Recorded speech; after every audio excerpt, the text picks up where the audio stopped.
Hello दोस्तों, स्वागत है आपका अपने चैनल रजनी साहित्य अकादमी में। तो मित्रों, हम पढ़ रहे थे हिंदी साहित्य के जो ग्रंथ हैं उनके बारे में। कल हमने दो ग्रंथ पढ़े थे। एक पढ़ा था ज्ञानसतासी और दूसरा पढ़ा था शिव सिंह सेंगर का शिव सिंह सरोज ग्रंथ। तो आज हम तीसरा ग्रंथ पढ़ने जा रहे हैं। तो देर न करते हुए चलिए हम अपनी क्लास की ओर चलते हैं। क्लास में चलने से पहले आप मेरे चैनल को सब्सक्राइब जरूर कीजिएगा। तो तीसरा है modern vernacular literature of Hindustan 1889। इसके राइटर हैं जॉर्ज ग्रियर्सन, अब्राहम ग्रियर्सन। तो कभी कभी हम ग्रियर्सन बोलते हैं तो पूरा नाम भी कभी कभी पूछ लिया जाता है। तो इसके पूरा नाम है जॉर्ज अब्राहम ग्रियर्सन। इसके बारे में नलिन बिलोचन शर्मा कहते हैं, हिंदी के विदेहवादी साहित्य इतिहास के आदम प्रवर्तक शुक्ल जी नहीं ग्रियर्सन है। कहने का तात्पर्य ये है कि आदम या विदेहवादी साहित्य के यानी कि जो कि विदेहवादी पद्धति है उसके आदम प्रवर्तक यानी सबसे पहले उसका प्रवर्तन उसको सबसे पहले अपने प्रयोग में अपने साहित्य में किसने प्रयोग में लाया था, तो वो कौन थे? ग्रियर्सन थे। वैसे शुक्ल जी ने अपना पूरा साहित्य इतिहास विदेहवादी पद्धति में लिखा है, लेकिन इसका जो कि सबसे पहले प्रभाव विदेहवादी पद्धति का सबसे पहले प्रभाव पड़ता है जॉर्ज ग्रियर्सन पे, ऐसा नलिन बिलोचन शर्मा जी कहते हैं। ये फैक्ट कई बार एग्जाम में पूछा गया है। अगला है, इस ग्रंथ को काल विभाजन और नामकरण के आधार पर हिंदी साहित्य का प्रथम ग्रंथ कहा जा सकता है।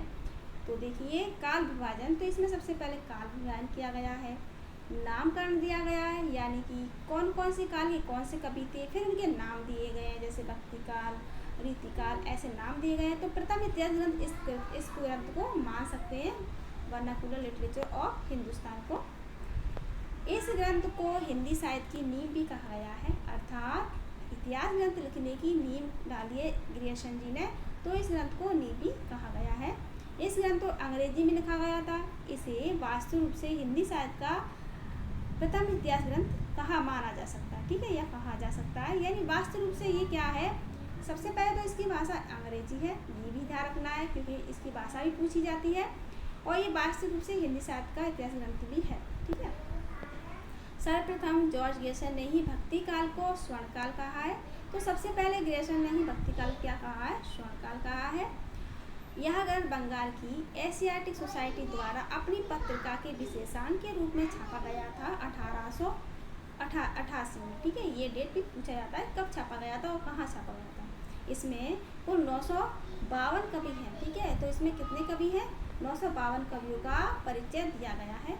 शिव सिंह सरोज से स्रोत दिया गया है, यानी कि जो कि शिव सिंह सेंगर का जो शिव सिंह सरोज ग्रंथ है उससे इसमें से जो भी फैक्ट हैं जो कि उनके ग्रंथ थे शिव सिंह सेंगर के, उसमें से जो भी अच्छे फैक्ट लिए उसमें से इसको ग्रियर्सन जी ने लिया है, ठीक है, यानी उसमें से स्रोत लिया हुआ है। इस पुस्तक का काल विभाजन 11 भागों में है, ये कई बार पूछा जाता है। तो ये 11 भागों में है, ये ध्यान रखना। और 11 भागों में के अंदर भी कौन कौन से भागों बांटा है, ये प्रश्न जरूर पूछा जाता है। तो हम आगे की जो क्लास आएगी उसमें हम बता देंगे कि 11 भाग में कौन कौन से भागों में बांटा गया, ठीक है। शुक्ल जी ने इसे बड़ा भारी वृत्त संग्रह कहा है, ये मोस्ट इम्पोर्टेंट है, ठीक है। क्यों? क्योंकि शिव सिंह सरोज के शिव सिंह सेंगर का जो शिव सिंह सरोज ग्रंथ है उसको शुक्ल जी ने बड़ा वृत्त संग्रह कहा है, लेकिन ग्रियर्सन को बड़ा भारी वृत्त संग्रह कहा क्योंकि इसमें कवियों की संख्या अधिक है, ठीक है। अब पढ़ते हैं हम तीसरा, मिश्र बंधु विरोध। यह 1913 में, इसके 3 राइटर हैं, यानी 3 भाई थे ये, गणेश बिहारी, सुखदेव बिहारी और श्याम बिहारी। तो देखिए, कभी कभी ये बिहारी पूछ ली जाती हैं, तीनों बिहारी रख देते हैं, एक अलग रख देते हैं, पूछते हैं इसमें से कौन सा नहीं है, ठीक है। तो आपको इसका ध्यान रखना है। अब इसमें यह ग्रंथ 4 भागों में प्रकाशित हुआ। कितने भागों में प्रकाशित हुआ है? 4 में हुआ है, जिसमें से प्रथम भाग 1913 में, तो प्रथम भाग 1913 में और चौथा भाग 1934 में। तो देखिए 4 भाग है, यानी कि प्रथम जो 3 भाग थे, ये 3 भूलना लिखना नहीं लिखा है इसमें जो प्रथम 3 भाग थे वो 1913 प्रकाशित हुए, और चौथा जो लास्ट था वो 1934 में प्रकाशित हुआ है। चौथा भाग आधुनिक काल से संबंधित है। तो जो 1934 में प्रकाशित हुआ था चौथा भाग, वो आधुनिक काल से संबंधित है। लगभग 5000 यानी कि 4591 कवियों का वर्गीकरण इस ग्रंथ में किया गया है। तो इसमें बहुत सारे कवियों का वर्णन किया गया है। इस ग्रंथ के अतिरिक्त मिस बंधुओं ने हिंदी साहित्य के प्रसिद्ध 9 कवियों को लेकर नवरत्न 1910 नाम से आलोचना की है। ये वेरी इंपॉर्टेंट फैक्ट है। तो जो कि मिस बंधु ने एक प्रसिद्ध नवरत्न जो आलोचना की है वो 9 कवियों को लेकर की गई 1910 में। मिस बंधुओं ने आदिकाल को आरंभिक काल कहा है, ये प्रश्न पूछता है। रीतिकाल को अलंकृत काल कहा है, ठीक है। उन्होंने अपनी इतिहास ग्रंथ को 5 भागों में विभाजित किया है। तो मिस बंधुओं ने अपने जो कि ग्रंथ उसको 5 भागों में विभाजित किया है। शुक्ल जी ने इसे बड़ा भारी वृत्त संग्रह या प्रकांड वृत्त संग्रह कहा है। तो देखिए ये बड़ा भारी और प्रकांड वृत्त संग्रह 3 हो गए। शिव सिंह सेंगर को बड़ा वृत्त संग्रह, ग्रेसन के जो कि ग्रंथ है उसको बड़ा वृत्त संग्रह, और इसको बड़ा भारी वृत्त संग्रह या प्रकांड वृत्त संग्रह कहा है। अतः कवियों के परिचयात्मक विवरण मैंने प्राय मिस बंधु विनोद से ही लिए गए, ऐसा शुक्ल जी कहते हैं। यानी कि उन्होंने अपने ग्रंथ में जो कि उनके परिचय, उनके क्या परिचय थे, उनका वो कहाँ के थे, कहाँ रहने वाले थे, ये सारे विवरण उन्होंने कहाँ से लिए, तो इससे शिव सिंह मिस बंधु विनोद से लिए गए हैं, ठीक है। 5वां है हिंदी साहित्य का इतिहास 1929 शुक्ल का। ये मोस्ट इम्पॉर्टेंट है और ये हर दम परीक्षाओं में इसमें से पूछा जाता है। ये विदेहवादी पद्धति से लिखा है शुक्ल जी ने।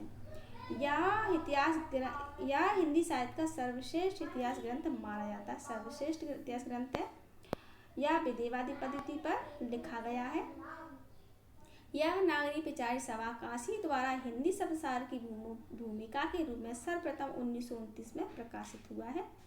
तो ये भी पूछते हैं सबसे पहले किस पे, शब्दसागर की, हिंदी शब्दसागर की भूमिका में, ये ध्यान रखना है आपको। इसमें काल विभाजन और नामकरण के साथ साथ कवि परिचय और उनकी आलोचना भी है। यानी कि इसमें नामकरण भी दिया है उन्होंने, जैसे कि आदिकाल को 4 भागों में बांटा है, 4 प्रकरण में बांटा है, रीतिकाल को 3 प्रकरण में बांटा है, भक्ति काल को 6 प्रकरण में बांटा है, ऐसे मतलब बांटा है।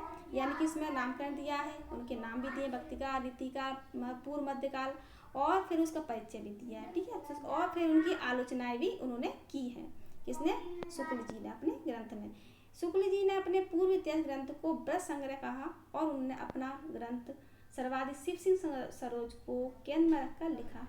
मैंने कहा उन्होंने तीनों ग्रंथ को वृत्त संग्रह कहा है। कौन कौन से, शिव सिंह सेंगर, ग्रेसन के ग्रंथ को और मिस बंधुओं के ग्रंथ को, और उन्होंने सबसे ज़्यादा केंद्र किसको रखा है, शिव सिंह सरोज ग्रंथ को अपने ग्रंथ में केंद्र करके रखा है। उन्हीं से ज़्यादा उन्होंने अपने टॉपिक लिए हैं, ठीक है।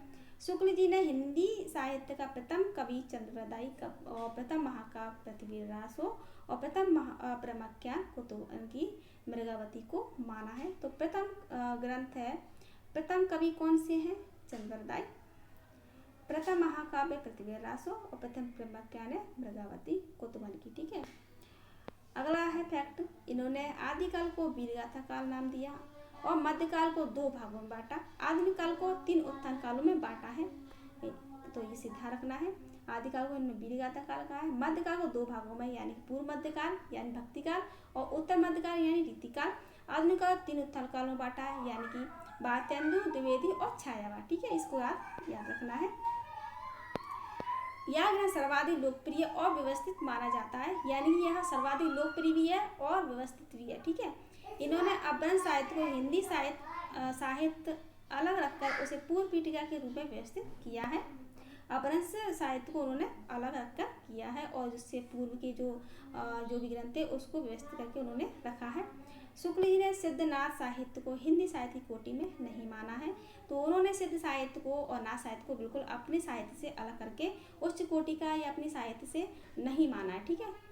शुक्ल जी ने जनता की चित्तवृत्तियों को काल व्यय का आधार माना। चित्तवृत्ति का अर्थ होता है जब उस समय की जैसी जनता की प्रवृत्ति, जैसा वातावरण था, जैसा बोलचाल था, जैसा रहन सहन था, वहाँ की कैसी मानसिकता थी, उसके हिसाब से उसके ही अकॉर्डिंग उन्होंने काल विभाजन किया था अपने साहित्य में।